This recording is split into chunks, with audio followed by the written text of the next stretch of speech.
and welcome to Trauma Talk with Tina. I'm Tina.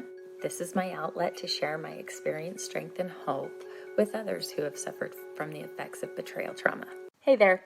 Today I want to talk about step 5, which says that we admitted to God, ourselves, and to another human being the exact nature of our wrongs.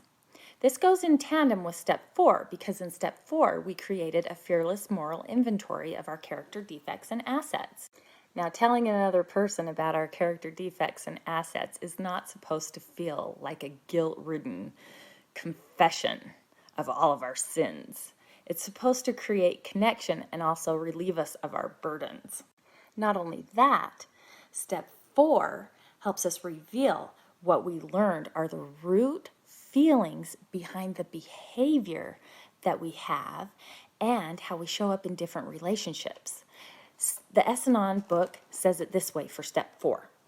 Step 4 revealed to us the character defects that had been hiding under our compulsive behavior. And that was one of my problems. I couldn't understand why I kept repeating certain patterns of behavior that got me into trouble or got me upset or just ruined the serenity of my life. And this is it. The compulsive behavior was from feelings that I didn't know existed. If you listen to my step 4 video, I gave a couple of examples as to what I was doing in my life that had me following bad patterns of behavior where I would kick myself at the end of the day. Why did I behave that way? Through the fear inventory and resentment inventory that I worked on in step 4, I was able to realize that a lot of my problems stemmed from low self-worth. I didn't believe I deserved love. I didn't believe I deserved anything good in my life.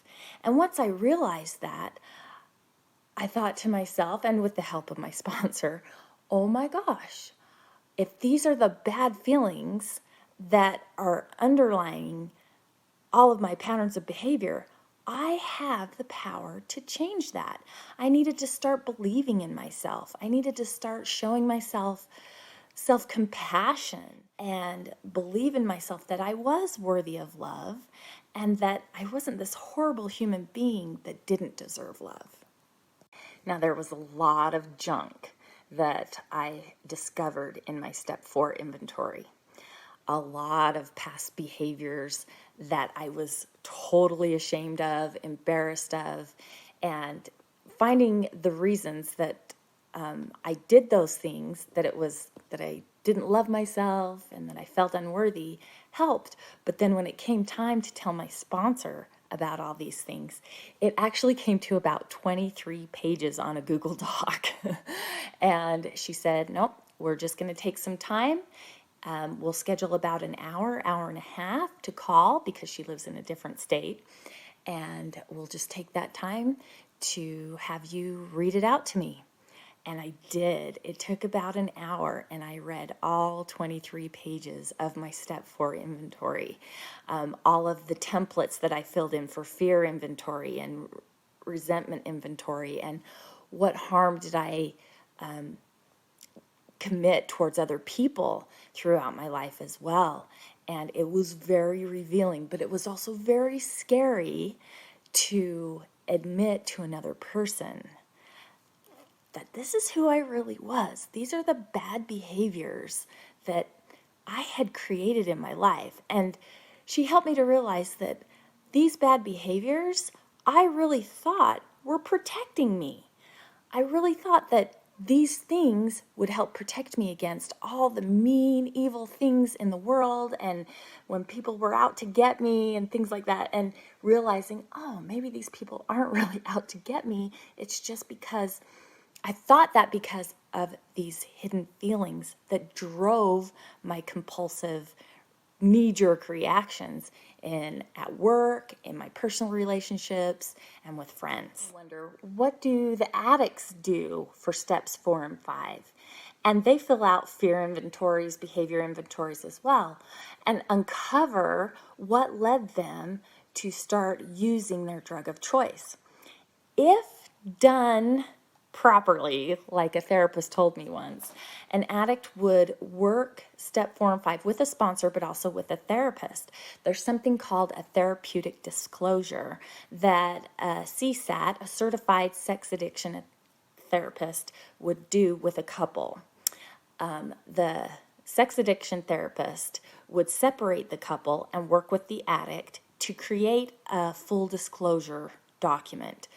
And he would work with the betrayed, separately of course, to create questions that the betrayed wants to have included in the addict's disclosure, final disclosure. Sometimes polygraphs are used at the end of that as well. It just depends on which route your therapist wants to take you through.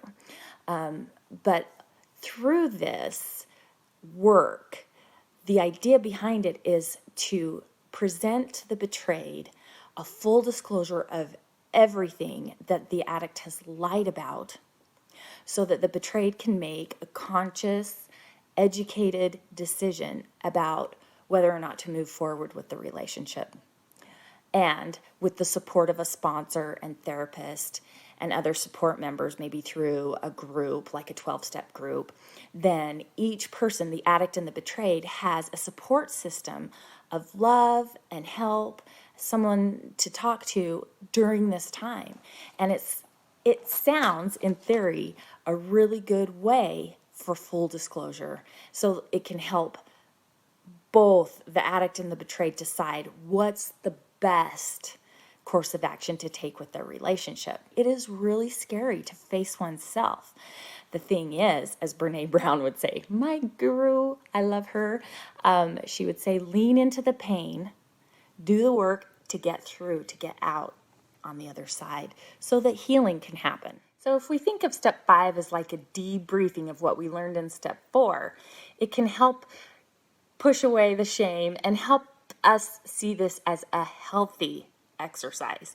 And the sponsor or accountability partner that you choose to share that with generally is very non-judgmental and full of love. And it's such a relief.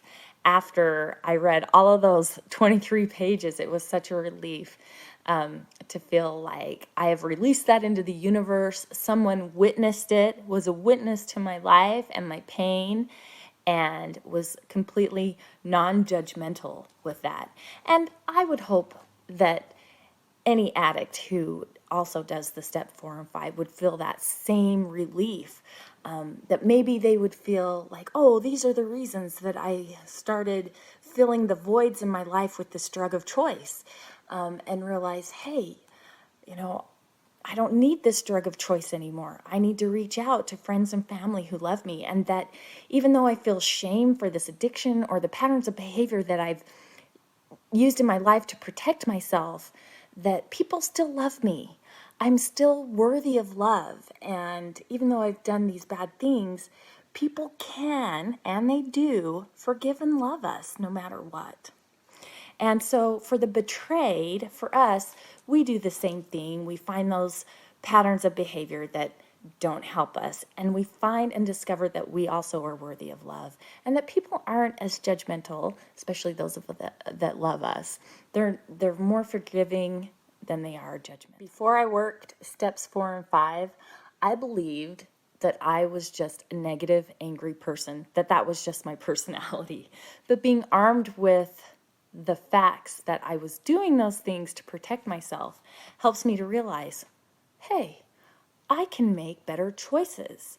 I can meditate and listen to guided meditations to help me overcome my feelings of low self-worth.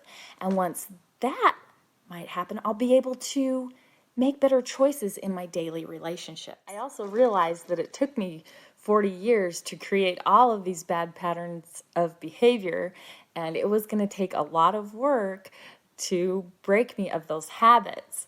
So I realized that I also have to do daily things to keep me on track. I have to do daily things to remind me to love other people and not to be afraid of them. Dailies are something that a lot of us in the 12-step program use, and we can create whatever dailies help us to create new beliefs about ourselves and to keep us in the proper and appropriate patterns of behavior that will help us. So whether that's prayer, reading articles, reading through our steps, reading conference-approved literature from like Al-Anon or S-Anon literature, working another inventory, working through templates. For example, so if I'm going through something that's making me feel fearful, maybe I'll pull out a fear inventory from a step 4 and work through that. And as I do my work to manage myself and self-care, then I can show up better each day. But I've noticed, and a lot of friends in 12-step have noticed as well, when we don't do our daily work to keep us on track to practicing good behavior patterns, when we don't do our daily work, things start to crumble. And it's really kind of funny because, like, my husband will say, well, it doesn't look like your program's working today, you know, like if we get into a fight. And I realize, I'm like, once he says that, I start to think, oh, have I done my daily work? Have I prayed? Have I read an article? Have I done what I need to do to keep myself on track? And 9 times out of 10, when he says that, well, it doesn't look like your program's working, it's when I haven't been working my program, when I haven't been practicing these good patterns of behavior. My sponsor pointed out to me once that a lot of us who are betrayed, one of our addictions is an addiction to creating chaos. That we feel like we are in control if we create chaos and then try to manage the chaos after that we've created it, which is kind of funny, which I discovered that in step 4 as well, that maybe we get a little bit of a high and our heart starts to beat really fast and we get a little bit of a high when we create drama. Maybe that's why we gossip a lot, or, you know, because we get a surge of adrenaline and we're adrenaline junkies. And so realizing that, oh, wait, that creates chaos. That doesn't create peace. I need to not do those things. That really helped when my sponsor pointed out that as well. But as I realized that these patterns of behavior don't help me, I also discovered that there are 3 gifts of working step 5. The first gift of working step 5 is that we experience genuine humility that otherwise wouldn't have been achieved. So of course it's in tandem with step 4 as well. As we make that fearless inventory of our character defects and assets, we realize, oh, maybe I'm not as great as I thought I was, right? And so that inner humility brings us down to this world and grounds us a little bit better. Hey, I'm not as awesome as I thought I was. And maybe there were a lot of times in my life where I was actually putting myself up on a pedestal and looking around at other people thinking, I'm better than they are. I know what's best. And realizing, oh, maybe that's a bad behavior as well. And so experiencing genuine humility is a good thing for us to experience and bring us back down to earth. The second gift of step 5 is that it endows us with compassion for ourselves and others. When I saw in step 4 all of these, I don't want to say horrible things, but just unhealthy things that I was doing, unhealthy patterns of behavior, and that everything I tracked back, when I tracked back a behavior to the exact nature of my wrongs, it always came down to low self-worth. Every time. What a revelation. That I was blaming and shaming and doing all these things to turn the blame and the guilt and the shame away from me. We call it shame shifting, right? I was shame shifting onto other people. Well, it's their fault that I had a bad day today. Well, no, it's because I didn't believe that I could have a better day. And yeah, bad days happen, but we can respond better if we come from a place of self-love. If we come from a place of self-love rather than fear, we're going to show up differently. And the third gift of step 5, which is actually steps 4 and 5, the book says that our fear of not being loved for who we really are dissolves, and we feel genuine acceptance from others. And I'd like to say of ourselves too, if we can accept ourselves as we hear and feel other people accepting us, it's a lot easier. And there again, that's when a good support group is so helpful. As I hear from other friends in the group that I've talked to, and they have the same problems, I want to give them love and acceptance, and then they give it back to me, and there's this beautiful cycle of love and acceptance for each other that also builds within me a love and acceptance of myself. So working steps 4 and 5, as hard as they are, they really have beautiful gifts that reveal to us how we can improve our lives, stay away from the chaos, stay away from the drama, or if we do find ourselves in chaos and drama, that we can find our way out, whether by reaching out to our higher power, others in our support group, or our sponsor. So many ways that we don't have to travel this path alone. Thanks for being with me today as we discussed step 5. Look for my next video talking about step 6. If you suffer from betrayal trauma, you're not alone. In fact, betrayal trauma is suffered by more people than you probably think possible. So look for more videos in the future and feel free to leave any questions or helpful comments for others down below.